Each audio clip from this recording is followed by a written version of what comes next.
فاسألوا أهل الذكر إن كنتم لا تعلمون. الله وحده لا شريك له وأشهد أن محمدا عبده ورسوله أصلي وأسلم على نبينا محمد بن عبد الله وعلى آله وأصحابه ومن سار على نهجه واتبع هداه إلى يوم الدين. أما بعد, ibu-ibu yang dimuliakan Allah Subhanahu wa taala, kembali dan seterusnya kita memuji dan bersyukur kehadirat Allah Jalla Jalaluh atas berbagai anugerah dan karunia-Nya kepada kita semua. Nikmat iman dan keafiatan merupakan dua nikmat yang sangat agung, nikmat yang sepatutnya senantiasa kita mensyukurinya dan memanfaatkannya untuk meningkatkan keimanan dan ketakwaan kita kepada Allah Subhanahu wa taala. Dan hadirnya kita di tempat ini adalah bagian dari kita memanfaatkan dan menggunakan nikmat Allah Subhanahu wa taala, nikmat keafiatan, nikmat kesempatan, nikmat umur dan waktu untuk duduk sejenak menambah khazanah keberislaman dan keilmuan kita, baik berkaitan dengan ketauhidan kita, qalbu kita, dan amal-amal yang kita lakukan. Ibu-ibu yang dimuliakan Allah Subhanahu wa taala, kita akan lanjutkan kajian kita masih berkaitan dengan penyakit hati dan terapinya, dan kita sampai pada penyakit berikutnya, yaitu da'ul riya. Da'ul riya maknanya adalah penyakit riya. Kaitan dengan penyakit riya ini tentu sangat banyak dalil-dalil dari Al-Quran maupun hadis Nabi sallallahu alaihi wasallam yang menjelaskan, memberikan kabar tentang keharaman dari riya ini.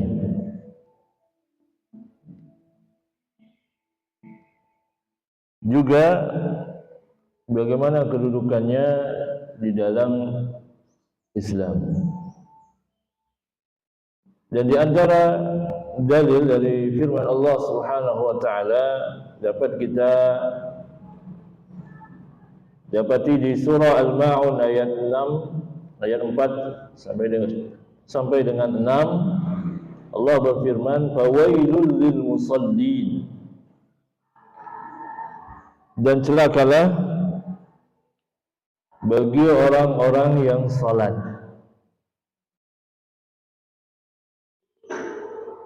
Yang salat seperti apa yang celaka atau yang dicela oleh Allah Subhanahu wa taala adalah allazina hum an salatihim sahun, allazina hum yura'un, yakni orang-orang yang lalai dari salatnya.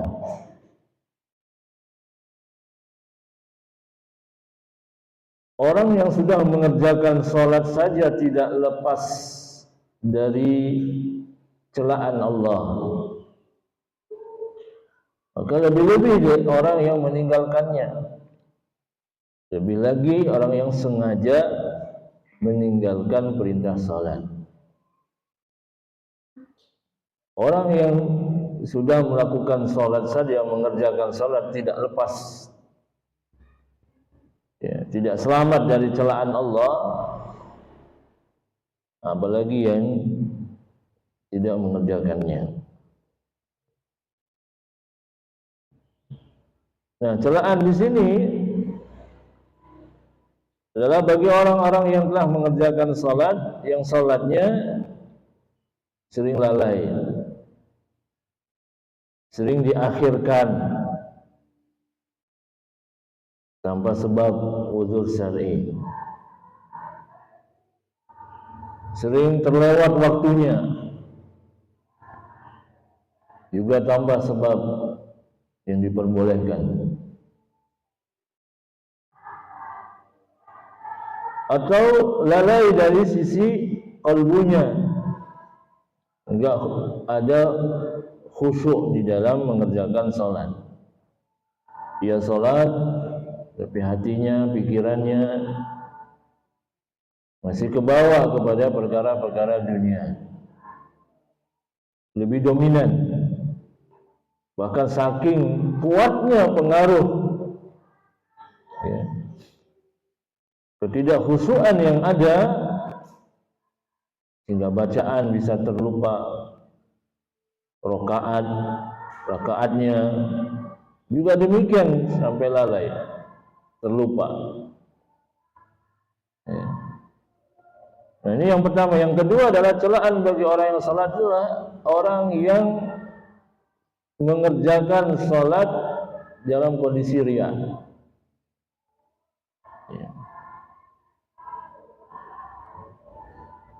Jadi tidak berharap hanya kepada Allah Subhanahu wa taala. Ingin dipuji, ingin mendapatkan validasi dari sesama.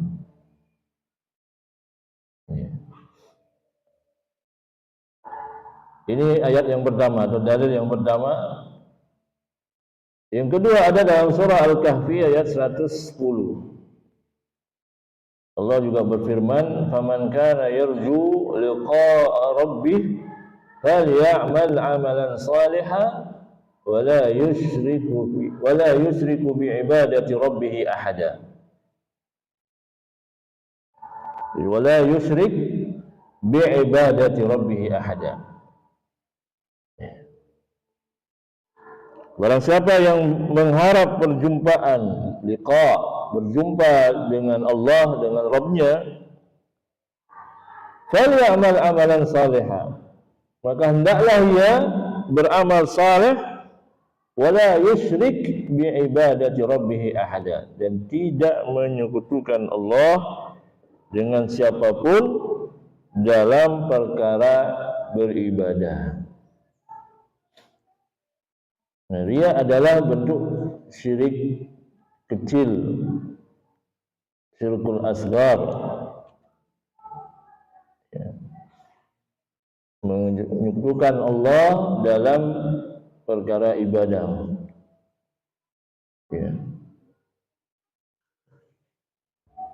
Dan di dalam hadis Nabi, hadis qudsi, juga ditegaskan, yaqulullah azza wa jalla, ana aghna syuraka 'anis syirki, aku sungguh tidak memerlukan sekutu.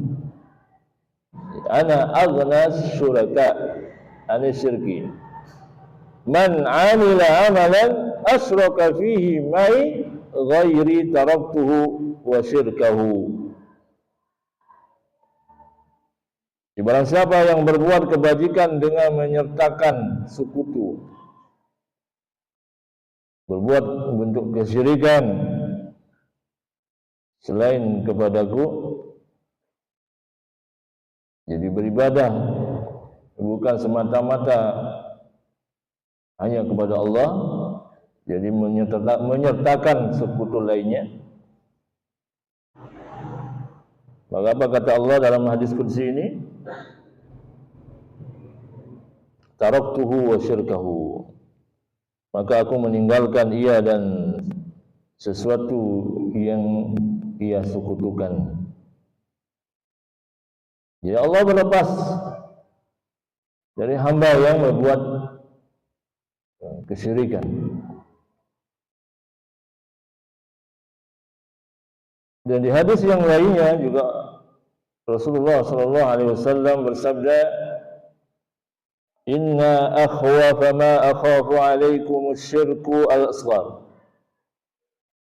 Sesungguhnya perkara yang paling aku takutkan menimpa kalian,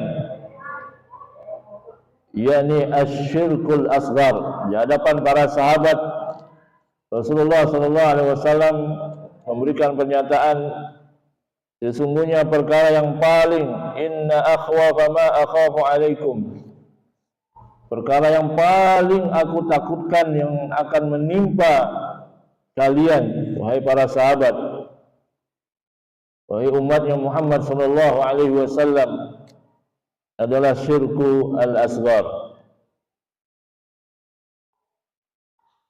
Qalu, kemudian sahabat ketika atau setelah mendengar pernyataan Rasulullah, para sahabat bertanya, qalu wa ma syirkul asghar ya Rasulullah? Para sahabat bertanya, apa itu syirik kecil, wahai Rasulullah? Rasulullah sallallahu alaihi wasallam pun menjawab, qala ar-riya. Dan Rasulullah menjawab, syirik kecil itu adalah perbuatan riya. Yaqulullah azza wa jalla yaumal qiyamah, dan Allah subhanahu wa ta'ala berfirman pada hari kiamat, iza jazal ibad bi'a'malihim, wahai manusia yang suka riya, datangilah orang-orang yang engkau pameri ibadah kalian. Izhabu ila alladhina kuntum tura'una fid dunya.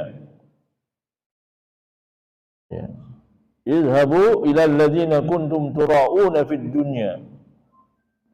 Allah berfirman kepada hamba yang melakukan bentuk syirik kecil, yakni riya, pada hari kiamat nanti diperintahkan untuk pergi kepada orang yang ia perlihatkan, ia pameri ibadah yang ia lakukan. Fanzuru hal tajiduna indahum al-jazaa.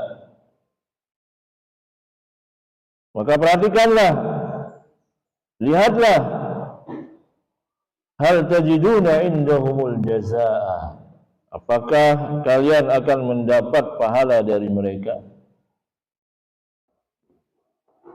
Ibu-ibu yang dimuliakan Allah Subhanahu wa taala, dan banyak lagi dalil-dalil yang berkaitan dengan riya ini, yang semuanya adalah memerintahkan kita untuk berhati-hati dan menjauhi dan meninggalkannya. Sungguh ketika seorang hamba menanam atau membangun mindsetnya, setiap ibadah adalah milik Allah, maka dia tidak akan pernah peruntukan kepada siapapun, sekecil apapun bentuk ibadah. Seorang hamba yang benar-benar dan sungguh-sungguh beriman dan bertauhid kepada Allah Subhanahu wa taala, maka ia akan berhati-hati dan menjaga setiap ibadah amal saleh yang dia lakukan, tidaklah dia akan peruntukan melainkan hanya kepada Allah Subhanahu wa taala. Bahkan pernah terjadi, Abu Umamah Al-Bahili menyaksikan seseorang fil masjid, di dalam masjid, yabki fi sujudi, nangis dalam kondisi ia sedang bersujud. Dalam sujudnya orang ini menangis, dan itu disaksikan oleh Abu Umamah Al-Bahili. Apa kata Abu Umamah Al-Bahili?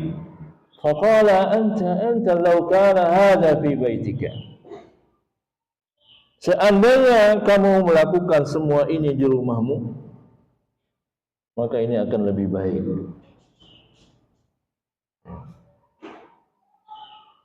Jadi para salafun saleh, para salaf zaman dahulu betul-betul menjaga kualitas amal solehnya, kualitas ibadahnya, jangan sampai ada sekecil apapun bibit-bibit riya atau mengundang riya. Makanya banyak para salaf itu menyembunyikan, sebisa mungkin mereka tuh menyembunyikan amalan-amalan salehnya.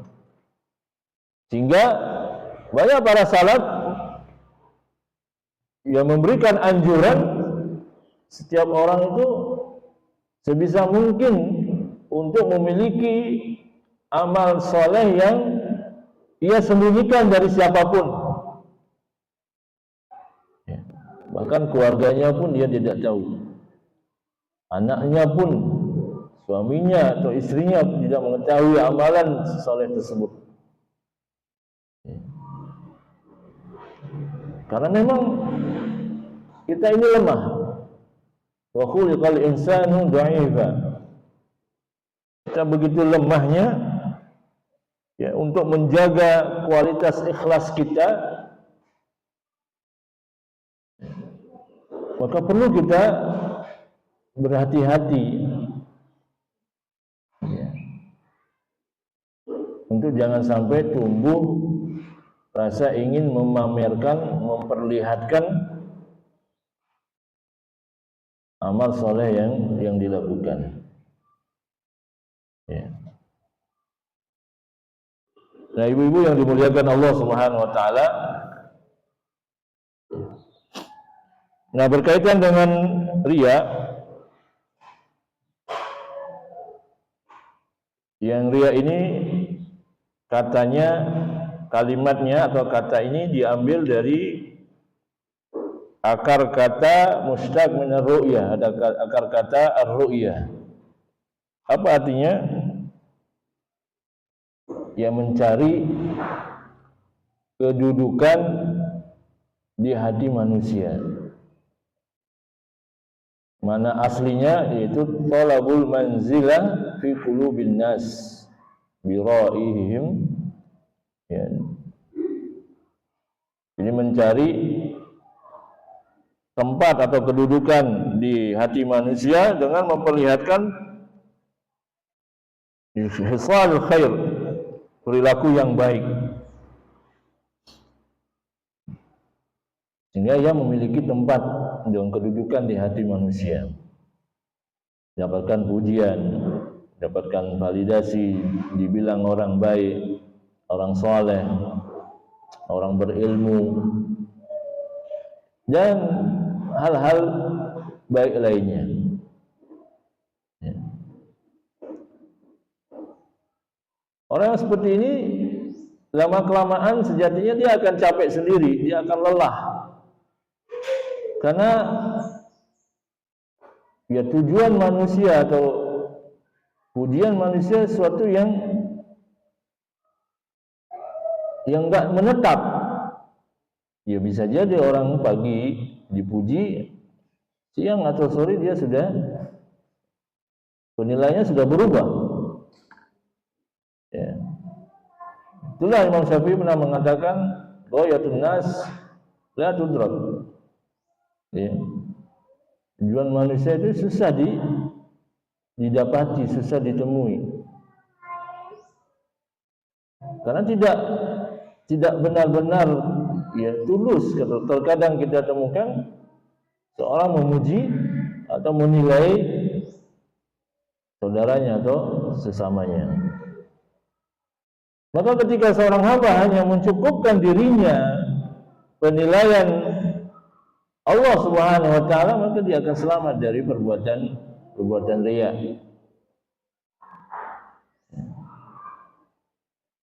Nah, dari sini, dari pengertian riya ini, yakni mencari kedudukan di hati manusia dengan memperlihatkan, mempertontonkan perilaku yang baik. Ya. Maka dari sini dapat kita mengambil pemahaman dan kesimpulan bahwa riya itu ada lima jenis. Ya. Dan kelima itu terangkum dalam beberapa hal. Yang pertama adalah berkaitan dengan badan, berkaitan dengan az-zai. Az-zai itu adalah pakaian. Wal qawlu, perkataan. Wal amalu, perbuatan. Wal itba', pengikut.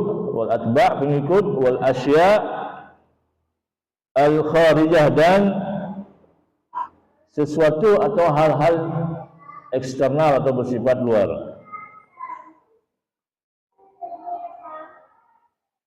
Fa amma riya'u fil badan atau fid din, adapun riya dalam masalah din yang diungkapkan dengan badan, ya, ialah dengan menampakkan, ya,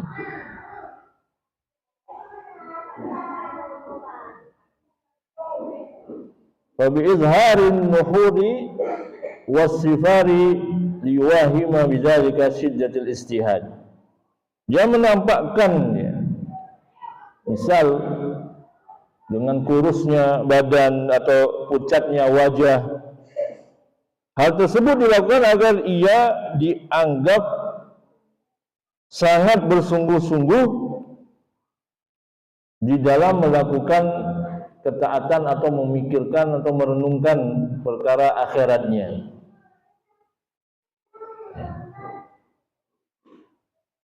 Atau dia berusaha dalam gerakan sholat itu betul-betul terlihat khusyuk. Pelan, begitu lambatnya, begitu lamanya, ya, agar dianggap ibadah yang dilakukan, gerakan badan dan ibadah dalam ibadahnya dianggap ibadah yang baik, yang penuh dengan kekhusyuan.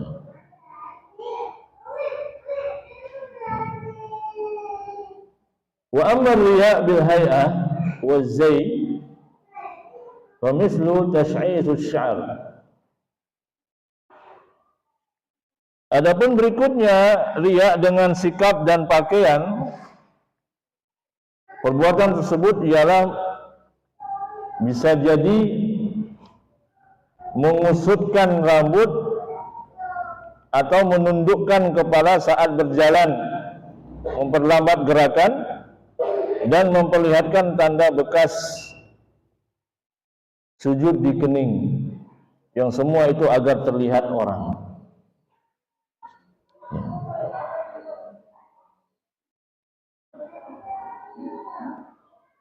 Ya, memang ini karena riya ini adalah perkara atau amalan hati yang bisa jadi tanda-tandanya bisa jadi terlihat atau nampak dari apa yang bisa terlihat dari penglihatan manusia.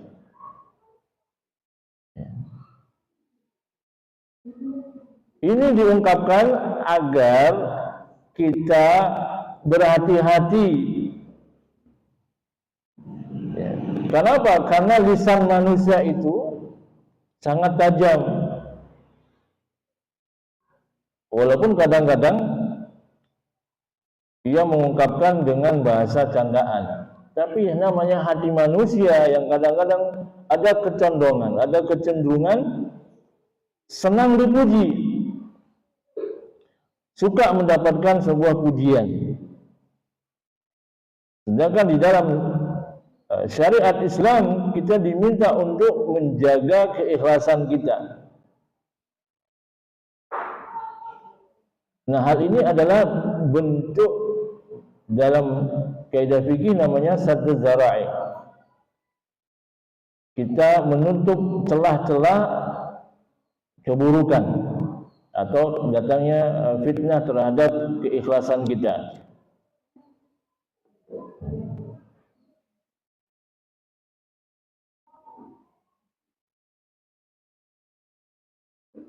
Dia menggunakan, ya, termasuk di dalamnya adalah berpakaian-pakaian yang disebut dengan pakaian suhrah.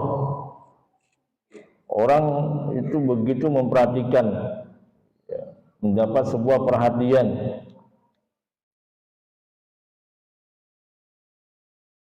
Ya, ini akan juga menimbulkan bentuk riya. Maka berpakaianlah yang sewajarnya menutup aurat,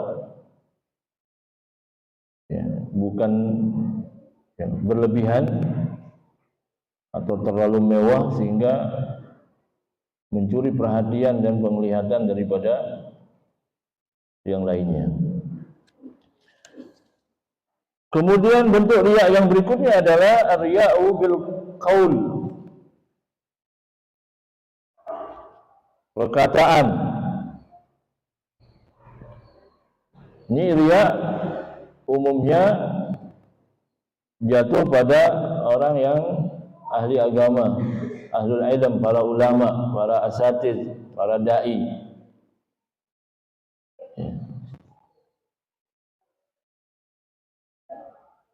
Dengan perkataan dalam bentuk nasihat, ujangan atau peringatan,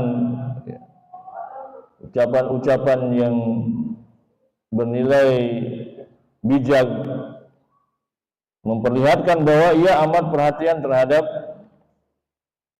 ya, keadaan saudaranya, atau di hadapan saudaranya dia menggerakkan bibirnya seolah-olah dia sedang berzikir. Nah, itulah kita diperingatkan ketika akan menasihati atau menyampaikan ilmu, periksa niat kita. Menegur, memberikan peringatan. Terlebih dahulu yang kita periksa adalah niat kita. Apa motivasi kita, apa niat kita, tujuannya apa? Agar orang simpati, agar orang menganggap dia berilmu, atau yang lainnya, atau dia benar-benar mengharap ridha Allah Subhanahu wa taala. Ini hal yang sangat-sangat penting. Apalagi di zaman teknologi media sosial yang berkembang sedemikian rupa. Ya. Ketika kita, ya, seorang melihat sebuah kemungkaran atau kemaksiatan, dia hendak menegur atau menasihati, maka yang perlu pertama kali dan utama untuk diperiksa adalah niat dalam kalbunya. Ya. Jangan sampai ada niat yang tidak baik, ada niat yang kotor, entah itu riya atau niat yang tidak tulus karena Allah Subhanahu wa taala, atau ingin membela, ya, ingin meluruskan pemahaman seorang yang keliru. Itu pun harus diperhatikan juga, dicek dulu niat dalam kalbu kita.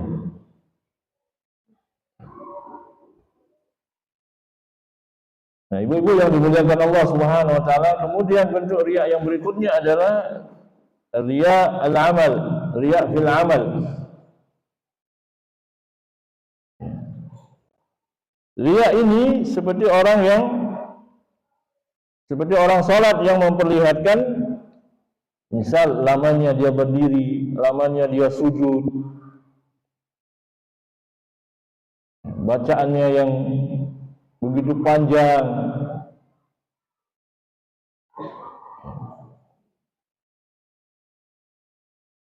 Yang itu kadang ia peruntukan untuk mendapatkan sebuah pujian, atau terlihat zikir yang sangat khusyuk, bibir yang bergerak seolah sedang membaca zikir.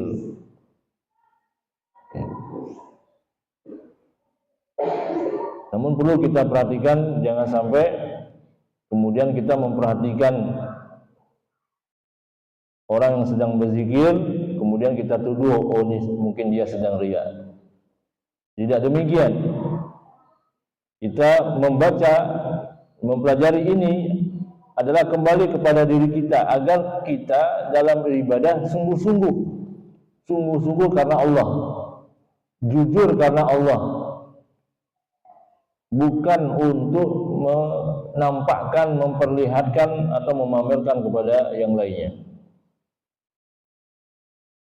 Adapun nanti dalam pergaulan, di masyarakat, di masjid atau dimanapun kita temukan orang yang sedang salat, kemudian kita perhatikan, jangan sampai kita menilai, oh iya, orang ini sedang riya, biar terlihat khusyuk dan lain sebagainya. Enggak. Kalimat-kalimat dan ilmu yang ada yang saat ini kita sedang pelajari adalah kita peruntukkan untuk diri kita, untuk menilai diri kita, untuk menegur dan memberikan tazkir, peringatan, mengingatkan kita setiap beramal, baik itu kaitan badan kita, perbuatan kita, perkataan kita, bahkan berpakaian kita, semua itu kita lakukan adalah untuk mencari ridha Allah.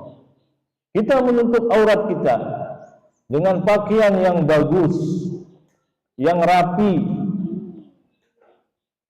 menutup aurat kita, itu semua kita lakukan adalah murni karena mencari ridha Allah, bukan karena fashion, bukan karena lagi modelnya. Sehingga itu tidak akan bernilai apapun di sisi Allah. Jika kita berpakaian, niat kita menggunakan pakaian itu bukan untuk ibadah karena Allah, tapi mengikuti tren, model, dan lain sebagainya, ini akan jatuh kepada perkara yang diharamkan oleh Allah Subhanahu wa taala. Dan yang terakhir, riya yang disebut dengan al-mara'ah bil ashabi waz zairin. Ini riya yang merasa memiliki banyak teman, banyak muhibbin, banyak yang mencintai, banyak yang pengikut, atau ada yang sering datang ke rumahnya sebagai tamu, merasa dirinya adalah orang penting, atau mengundang seorang ulama agar dianggap bahwa dia dekat dengan ulama itu, dia dikenal, ada kedekatan dengan ulama itu.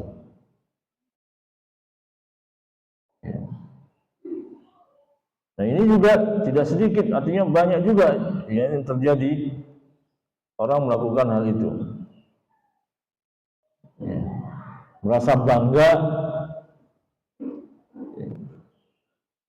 dia bisa dekat dengan ulama tersebut. Padahal kita dekat dengan ulama tiada lain adalah untuk mengambil ilmu dan adab atau akhlak,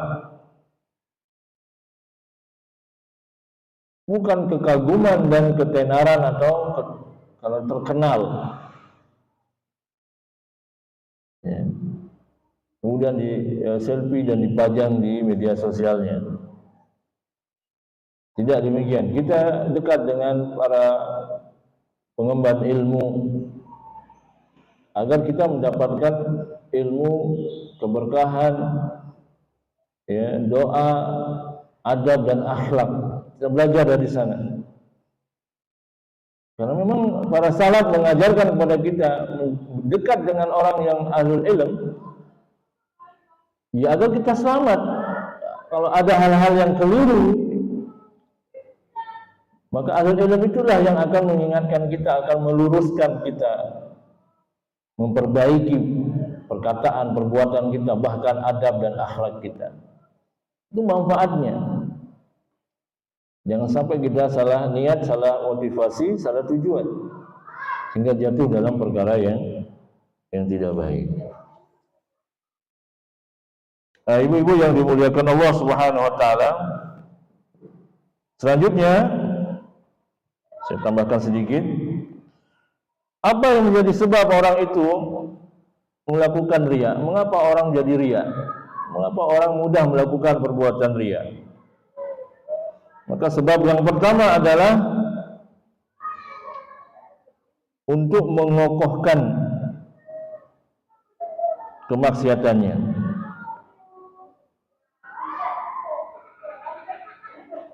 Ya. Kenapa? Karena dia sesungguhnya dia nggak benar-benar orang yang taat sebenarnya. Tapi dia memperlihatkan dirinya seolah-olah dirinya adalah orang yang taat. Padahal dia penuh dengan kemaksiatan. Ya. Bicara ini, itu, mengingatkan ini dan itu. Pada hakikatnya dia sendiri yang melakukan. Waliyadzubillah. Semoga Allah melindungi kita semua. Ya. Dia tampil memberikan nasihat, ujangan dan lain sebagainya. Pada hakikatnya di luar dia melakukan dan melanggar apa yang dia sampaikan. A'udzubillahi min dzalik.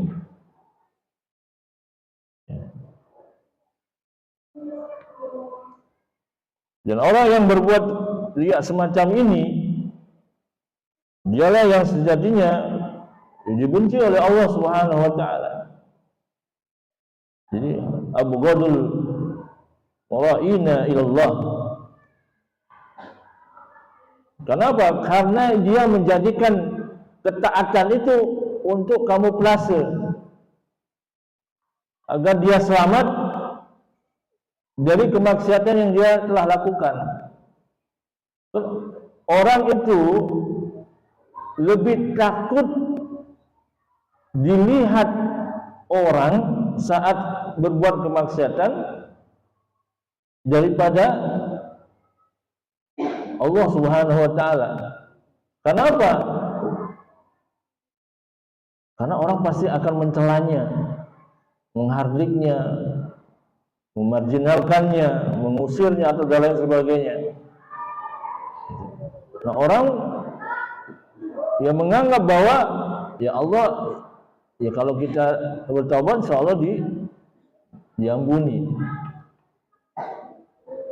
Makanya dia lebih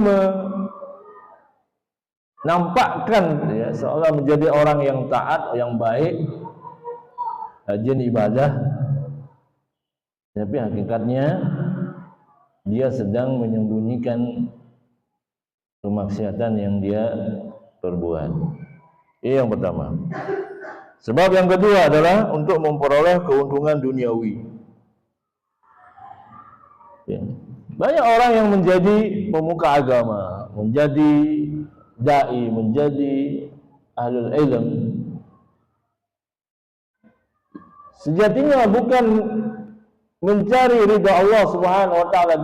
Dia pun terlihat berdakwah, menyampaikan qaul Allah, menyampaikan qaul Nabi. Adalah niat utamanya adalah untuk mendapatkan pundi-pundi duniawi. Ini juga adalah riya. Jenis ini juga jenis yang sangat berbahaya. Dan kita berlindung kepada Allah Subhanahu wa taala, semoga kita tidak termasuk dalam golongan ini. Karena sangat bahaya. Ya seperti layaknya lilin menerangi sekeliling, dia yang hancur. Dan Allah telah menegur dengan keras, kabura maqtan indallahi an taqulu ma la taf'alun. Begitu murkanya Allah Subhanahu wa taala kepada orang yang mengatakan, menyampaikan sesuatu ma la taf'alun, dia sendiri tidak mengerjakannya. Jangan minum khamar misalnya. Jangan minum khamar, tapi diam-diam dalam kesembunyiannya dia mengkonsumsinya.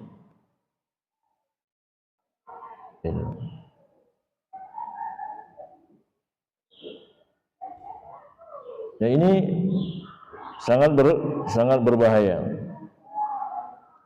Sebab yang berikutnya, sebab yang ketiga adalah seorang yang berbuat riya tujuannya tidak lain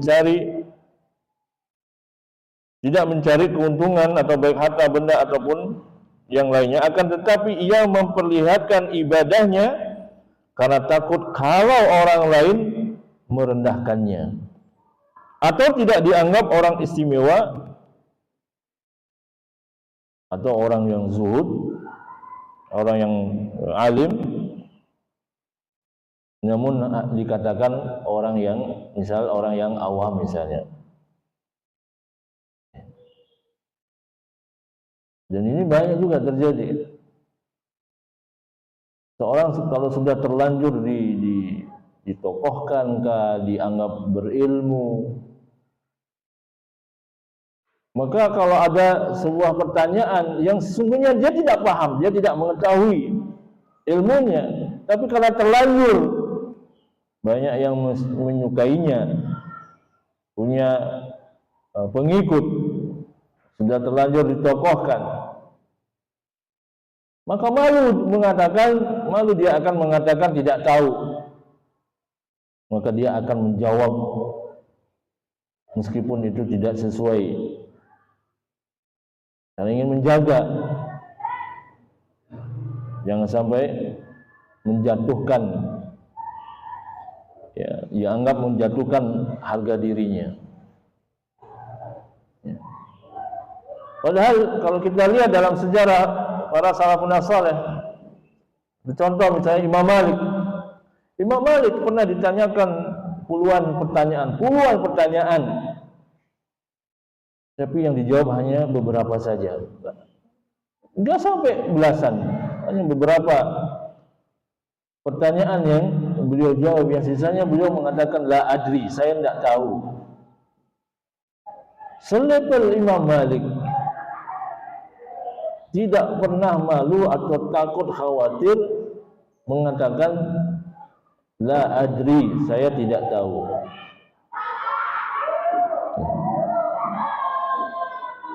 Atau mengatakan sesuatu yang tidak sesuai. Kenapa? Karena cari selamat, nyari aman. Nanti kalau saya katakan itu, saya sampaikan itu, besok saya nggak diundang lagi. Nanti nggak ada lagi yang mengundang saya. Nah, ini sangat berbahaya. Kita diperintahkan, ahlul ilm yang punya ilmu, yang membawa ilmu agama, diperintahkan untuk mendakwahkan kalamullah, mendakwahkan apa yang disampaikan Allah, mendakwahkan maqalan Nabi, apa yang disampaikan oleh Nabi. Apa ini agama Islam? Bukan dalam rangka mempropaganda atau mendakwahkan diri kita agar terkenal, agar banyak yang suka, agar kita sering diundang atau banyak yang mengundang. Tidak. Tapi murni kita menyampaikan yang hak, kebenaran, karena memang itu benar yang datangnya dari Allah dan Rasulullah SAW. Bukan dalam rangka untuk mengambil simpati jamaah, ya, atau untuk mendapatkan pundi-pundi duniawi. Baik, ini dulu yang bisa kami sampaikan. Insyaallah di pertemuan berikutnya kita akan membahas apa obatnya dan terapi daripada perbuatan riya ini. Semoga bermanfaat. Jika ada pertanyaan, kami persilakan.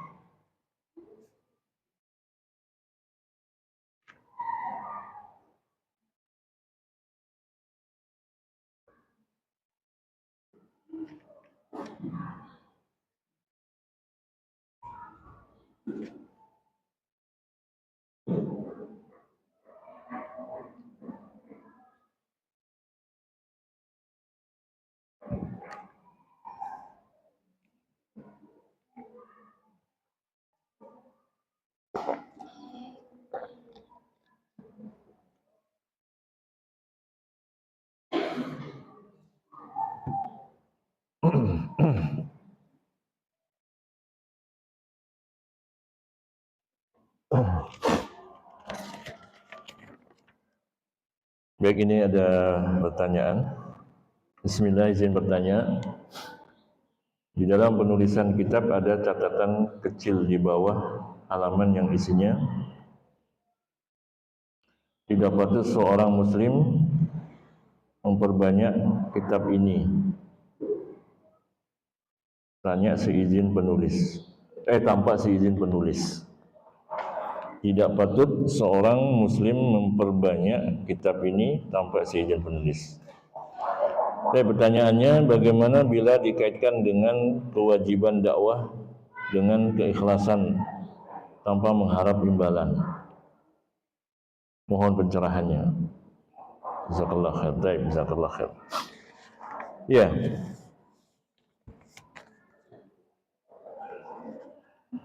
Pernyataan tadi jika dikembalikan dengan pembahasan kita kaitan dengan ikhlas dan riya, pada hakikatnya seorang atau setiap kita yang berdakwah baik dengan lisan, dengan tulisan, atau sekarang dengan video-video singkat, maka mesti dibangun dengan keikhlasan. Artinya semua yang disampaikan diawali dengan keikhlasan, dan itu wajib, sebuah keharusan, kewajiban bagi setiap dai, setiap ahlul ilm. Dan yang kedua, kaitan dengan karya tulis. Ya.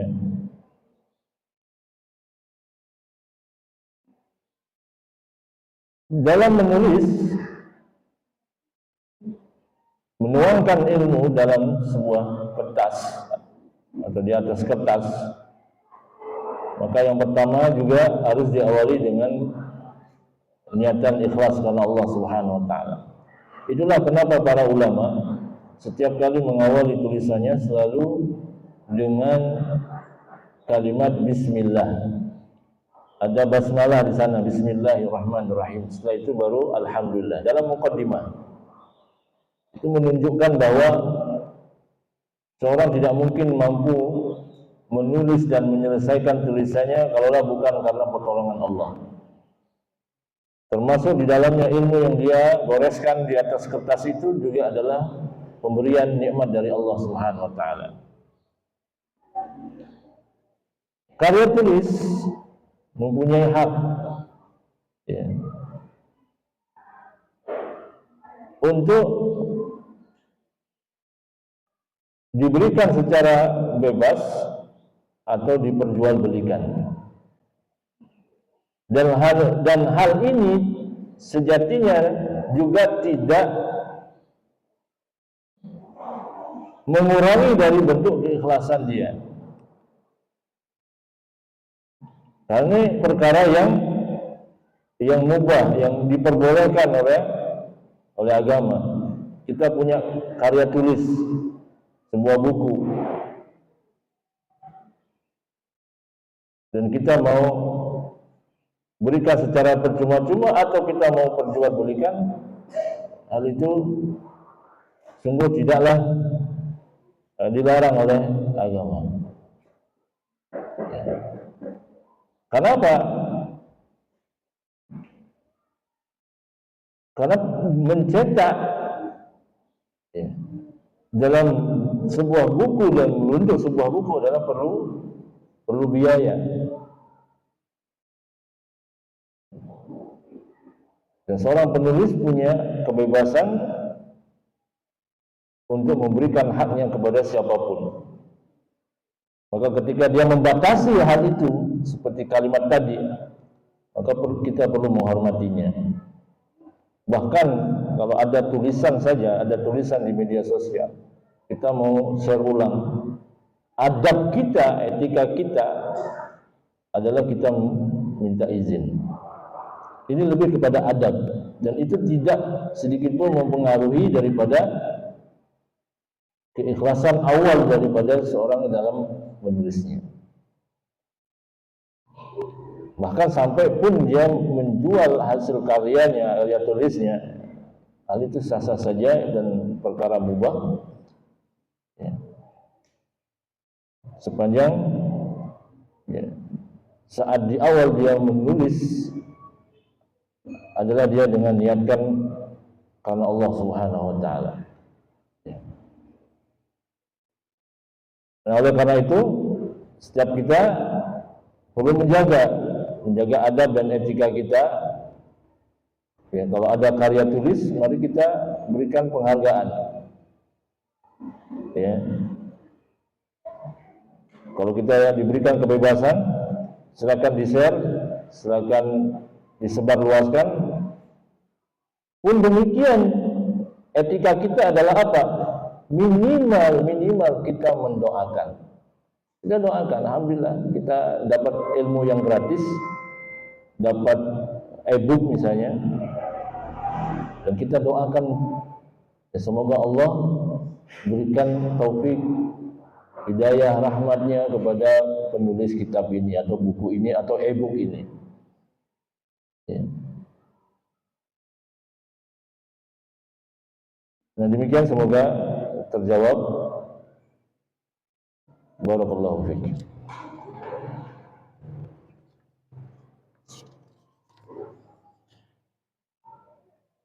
Berikut pertanyaan yang ada. Afwan Ustaz, izin bertanya di luar tema kajian. Baik, bagaimana hukum bagi wanita usia produktif yang minum obat penunda haid saat hendak haji dan umroh? Jazakallahu khair. Ini sejatinya pertanyaan yang cukup banyak yang bertanya dan bahkan ya, berulang-ulang ya, setiap yang akan menunaikan ibadah umroh atau ibadah haji.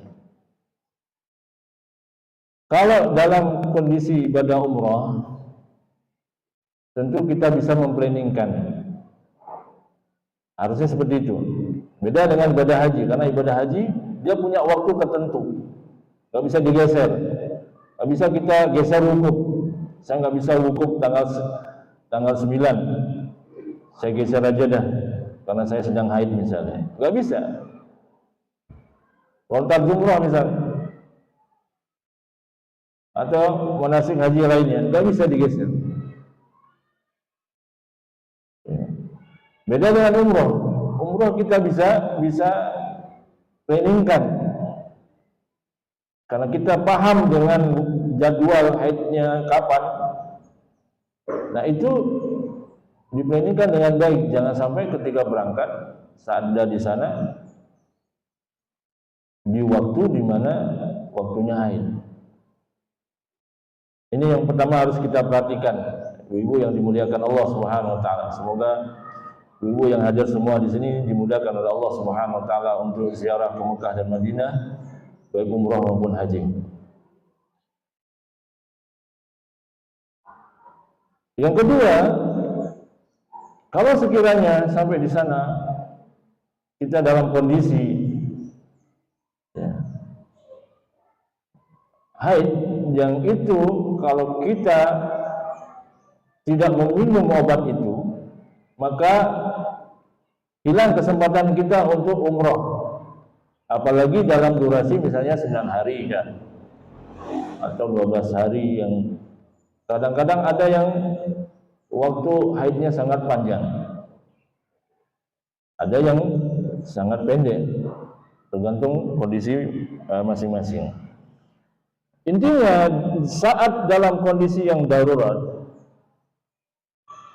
yang tidak memungkinkan untuk menunggu sampai selesai waktu haidnya, dan kalau itu menunggu, maka kita akan hilang kesempatan untuk berumrah karena sempitnya waktu yang dimiliki.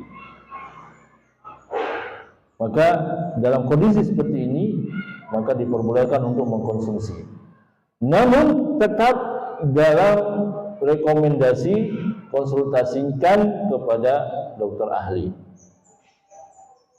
Ya. Itu sangat penting. Karena apa? Karena berkaitan dengan kesehatan dan kondisi tubuh. Ya, karena pernah saya mendengar cerita seorang ibu-ibu yang mengkonsumsi obat tersebut sehingga beberapa bulan susah atau tidak keluar darah haidnya. Ya. Nah, ini perlu dikonsultasikan. Ya. Kalau memang dianjurkan aman, ya silakan untuk mengkonsumsi obat tersebut dalam rangka agar bisa beribadah umrah di hari yang telah ditentukan.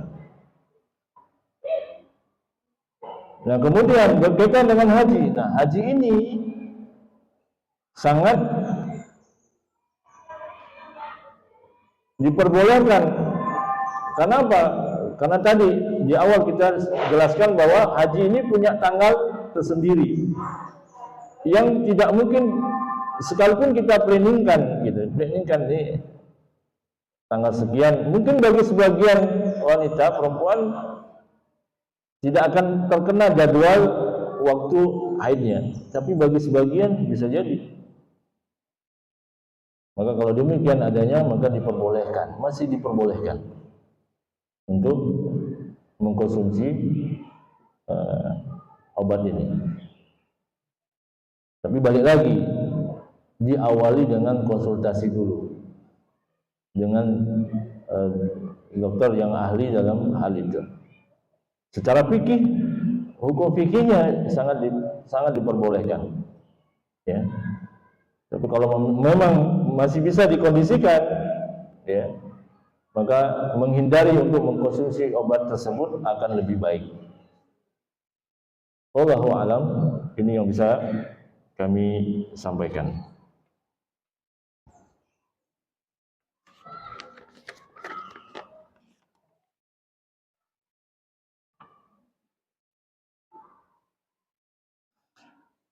Pertanyaan berikutnya menyambung pertanyaan tadi di awal, apakah termasuk dengan memfoto kopi juga tidak diperbolehkan? Iya, sepanjang ya dalam permakluman itu misalnya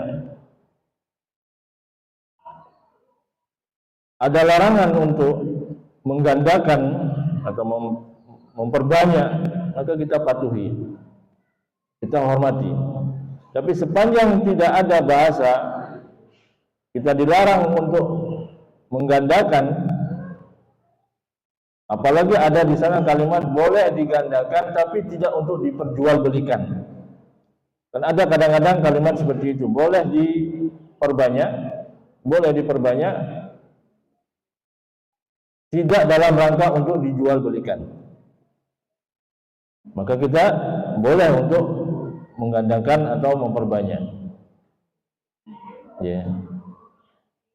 Tapi kalau signifikan ada tulisan dengan jelas tulisannya mengatakan tidak dilarang memperbanyak atau menggandakan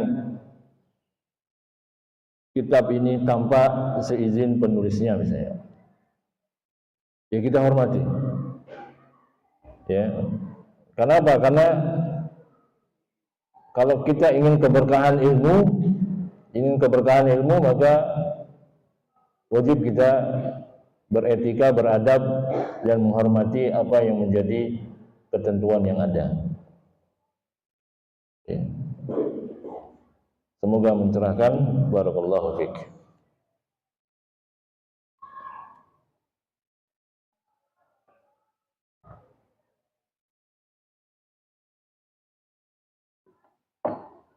Termasuk, saya tambahkan, termasuk PDF misalnya, dalam bentuk PDF. Sepanjang itu tersebar luas dan tidak ada pernyataan, ya, ada larangan untuk kita menggunakannya, untuk kita mendownload, maka kita boleh memanfaatkannya. Dan kita bisa berikan kebermanfaatan dengan doa kita. Maka saat kita baca, saat kita baca, kita doakan penulisnya. Ini sebuah bentuk etika kita memanfaatkan hasil karya seorang penulis atau ahlul ilm. Barakallahu fiik.